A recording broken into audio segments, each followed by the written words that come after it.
Hey guys, I wanted to run through a solution for, this is number 2 from the packet that I gave you. It's a pretty complicated PV with an isotherm and an adiabat, but I wanted to go through a solution for the whole thing because it has everything you'd ever see. And it also, what's nice about this problem is it gives you that, that expression for how you do find work during an isothermal process. So, you ought to be able to handle something like that if they tell it to you. First thing, I'm going to just write that part down. It says that during an isothermal thing, and it's only for isothermal, we can say that the work going from A to B is, where is it, nRT times the natural log of VB over VA. That's an A. All right, now first thing is we want to know the temperature at each place. And simply for this, if you know pressure and volume, and they tell us here that there's 2 moles of gas, that leads us directly to what we call the equation of state. We're going to do PV equals nRT. So if you have a PV diagram and you want to know what temperature is at any point, if you know pressure and volume and number of moles, just go with, again, that equation of state. So for A, let's see, we have that T is PV over NR. So let's see, that's 24.3. Now again, this is times 10 to the 5th pascals. And V 10 times 10 to the negative 3rd cubic meters. 2 moles. Oops.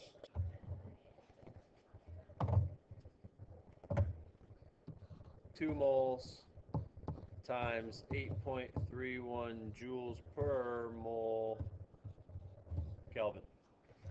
So that leads us temperature at A of 1462 Hi. Kelvin. Quiet, you.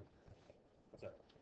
Did you find a calculator in here for blog? Thank you. Go. Talk. Thank you. Thank you who? Joe and Fred. For what? Not stealing my calculator. Okay. All right. Sorry for that. That was Kayla. She lost her calculator. Thought someone stole it, but Fred and Joe were nice enough not to steal it. Well done, fellas. So there's temperature for A. Whoops. There's temperature for A. And we know that AB is an isotherm, which means the temperature at B is the same thing. 1462 Kelvin. Temperature at C, I'm not going to run through the whole solution, but if you get there, that gives you 500 temperature C.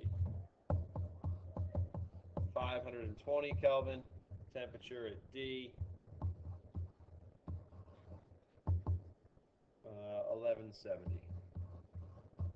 All right, so make sure you're comfortable using equation of state to find temperature at any pressure and volume combination. Of course, you do have to know number of moles.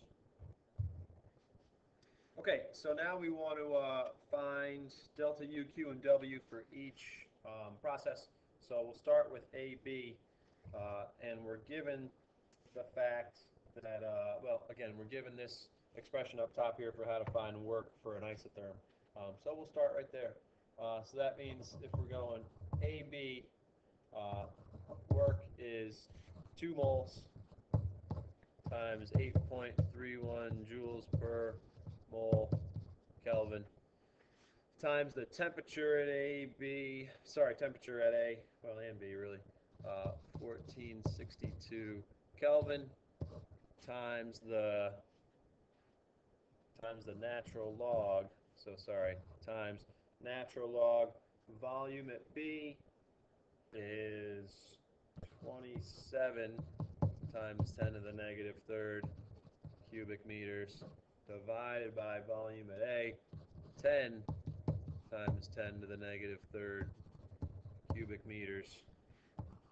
I get a value for work of negative 24,134 joules. Negative for sure because A to B is an expansion, right? So whether or not that expression comes out as negative, I don't remember if it does or not. We got to make sure this is negative because it's an expansion. Okay. We know this is an isotherm, which means delta U is 0.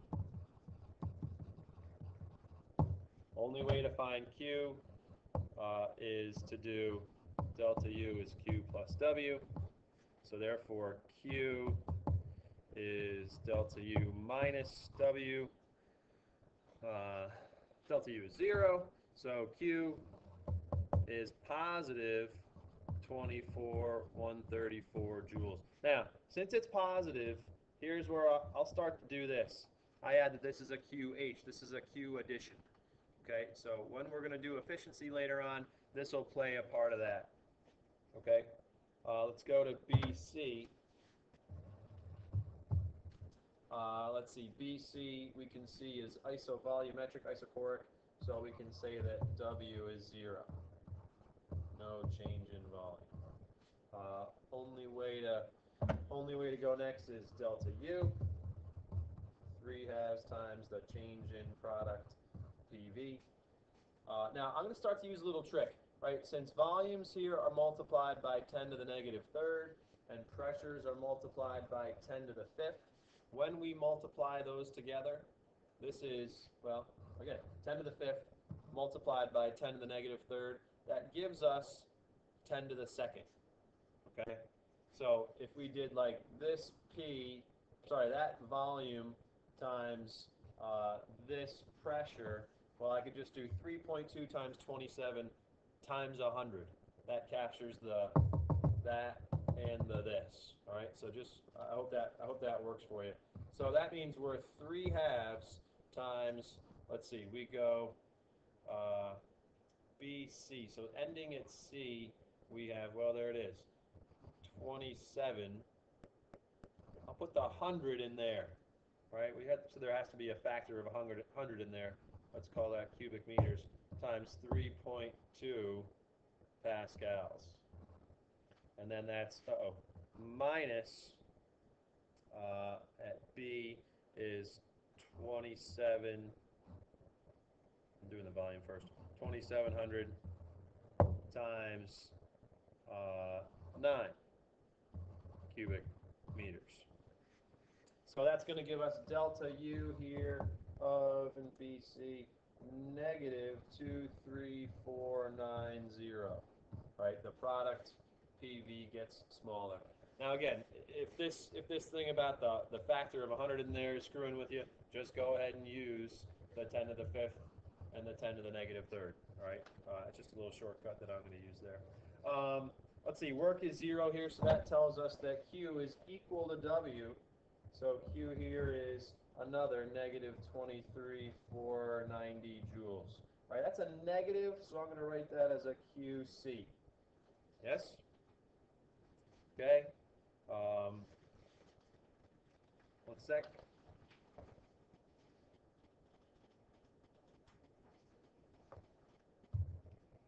Okay, I had to change the page size a little. So C to D now.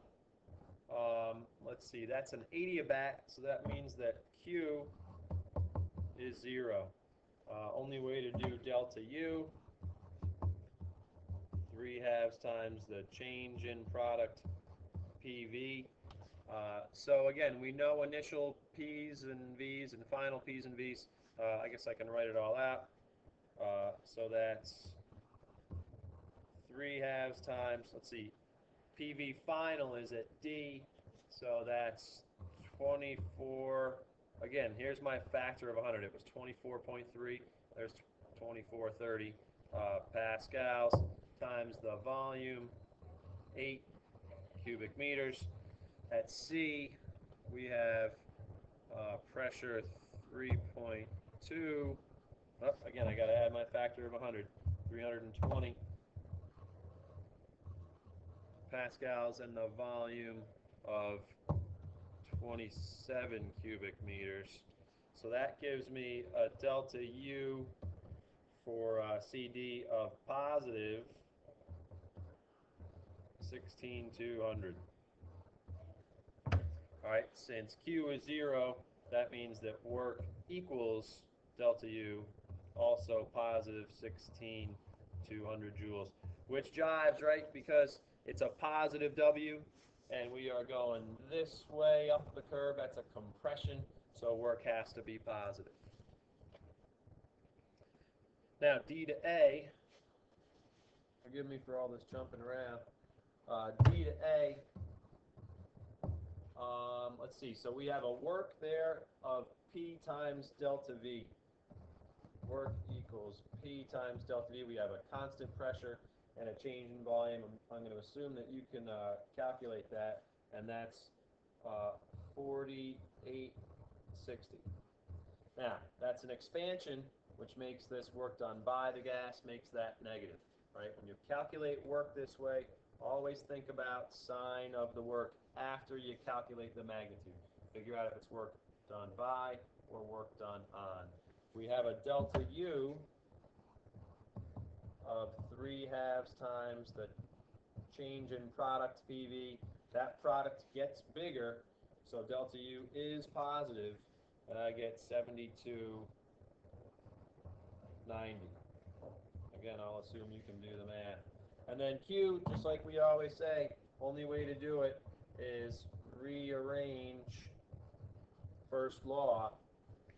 That gives us 7290 minus negative 4860, or a positive 12150 joules.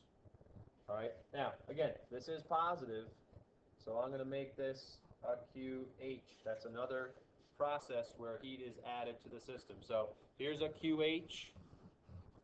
Here's a QH. All right, now, one thing we should check is our delta U's. If we look at a drop of 23,490, an increase here of 16,200, and an increase here of 7,290, of course we have here the isotherm, we have no change. Our total change does come out to be 0. That's good. Okay. And now this question wants the efficiency of the cycle. Okay, so for this is plain old efficiency, not that Carnot efficiency. So that's work net over Q added. All right, now work net, we have to look. Here's work. Let's see. No work here. We have work here, and we have work here. All right, so literally add all those up, include signs, and I get a net work of negative 12794. And a Q added, right, we have to add our value of QH here, our value of QH here, and I get a QH total of positive 36284 joules. Now, really, we do this, all right? So forget about the fact that this is negative. And that gives me an efficiency for the whole cycle. Get out of my way. Efficiency for the whole cycle. Come on, do it. Of 35%. Okay, so the little tips and tricks to make sure of here, you know, there's a lot of them. For sure, I think a big deal is check the sign of work all the time.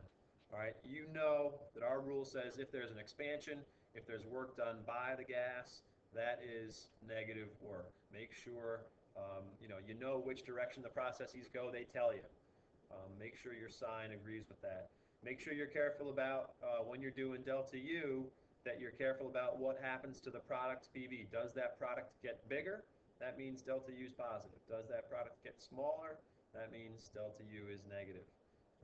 And then, Q, the nice thing about Q, there's only one way to do it, and that's to use the first law. Okay, so there's a solution there. That's, as tricky as complete a problem as you'll see. Hope it works out for you. Thanks.